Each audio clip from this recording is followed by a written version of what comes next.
Hello, good morning everyone. My name is Anjo Otugade and I am the representative of Group 2 and this is our technology presentation. So I am here this morning to tackle about the type of livelihood business which is napili na nga namin is Cariton, and we will issue it what is the great importance especially to the people who use it. So in the slide, livelihood business, Cariton, recycle, convert a something into a reusable material, redesign, doing again or a different way, reuse, use again and more than once. So here's the things we will do with the Cariton to make it different and more durable than before. So next is from this point, I will begin of course with introducing what is Cariton. So a Cariton is a type of vehicle with wheels and some of these pulled by buffalo, cow or horse if it is large, and pushed or pulled by a man if it is small. So vendors who use Cariton for their livelihood are the one of the most affected by the pandemic. So such as traditional Cariton is very different from the modern Cariton in the city. The hand cart is commonly used by old bottle and newspapers, and some takes into the junk shop, so selling fruits to the road market vendor and collecting waste that still can be used. So in this study reveals that in initial phase of the pandemic, the street vendors had to keep their businesses closed for months and response to lockdown and avoid health risks. Lockdown became a severe burden for them to left and no option for generating income. So here's our proposed livelihood business Cariton designed for the new normal. So in addition of it, alam naman natin na their income is also very small. So the tendency neto is they handle this crisis and how they were affected. So also how did they make money when it's forbidden to sell and go outside. So next slide is scientific question. How can you assure the safety of the Cariton's owner given the fact that they are going to sell their product in the street and dealing with a different kind of people every day? That's the point. This is the process of how will our topic will work. So our group provided a new design also to assist them with the use of Cariton. So still they can sell and earn money again. So also if only a limited number of people can go out and use the Cariton, we can preserve it and taking care of it and make it even more beautiful, so that when the situation improves again, the vendors who own the Cariton will have another model that help them in the future. How we also need to come up with ideas or ways to expand, and many will know the hidden benefits of our Cariton. So here's our proposed new design for new normal. So as you can see in sketch 1, this shows the beginning of how we build a design for our Cariton. In sketch 2, this is what we put and gave importance to the color to be pleasing in the eyes of the consumer. So nowadays kasi consumers look or make sure that the product they are buying is clean, and this is why our group also ensure the beauty of cleanliness of our modern Cariton. So because this is the one of the possible ways that more people will enjoy what a salesperson is selling. So and they will earn more. So in next slide, proposed final design. So in proposed final design, this is the final design of course of our group developed the most. If in the standard cart only patches of products. So our group on the other hand innovates to be more beautiful and pleasing in the eyes of consumers.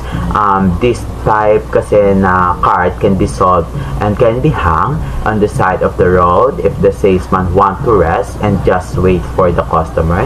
And then next is we also provide e-box to serve as a money box where the customer will put their exact payments. So next is roof to where the protection also with the salesman and the product being sold whether it is hot or raining. It can also be lit if it takes a salesman at night to sell. Though the carton that we made is very different from the what we use.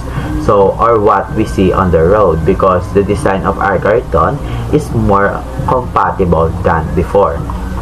So, how does it work? So, a business permit for Cariton's owner to be operate also, of course, in a designated area, ensuring hygiene and social distancing between vendors and customers.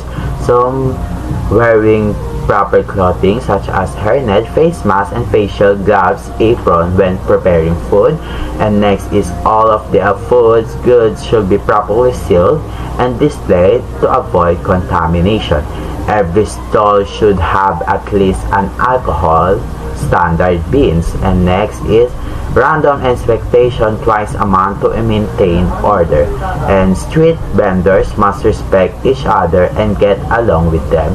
It's a factors of having a good, safe, and peaceful business. So our group provide a rules board to ensure that the customer will comply with our government policies. So here it is.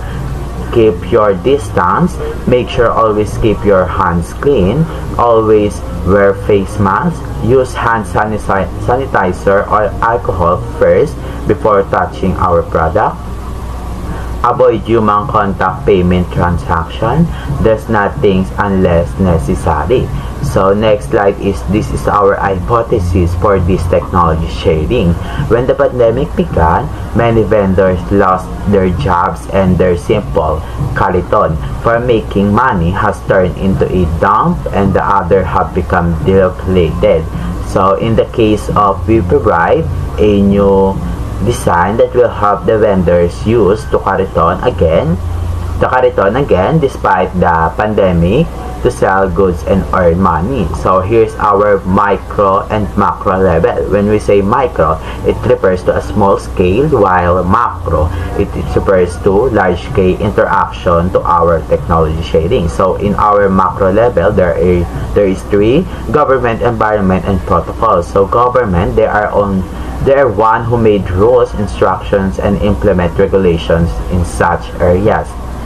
And then next is environment.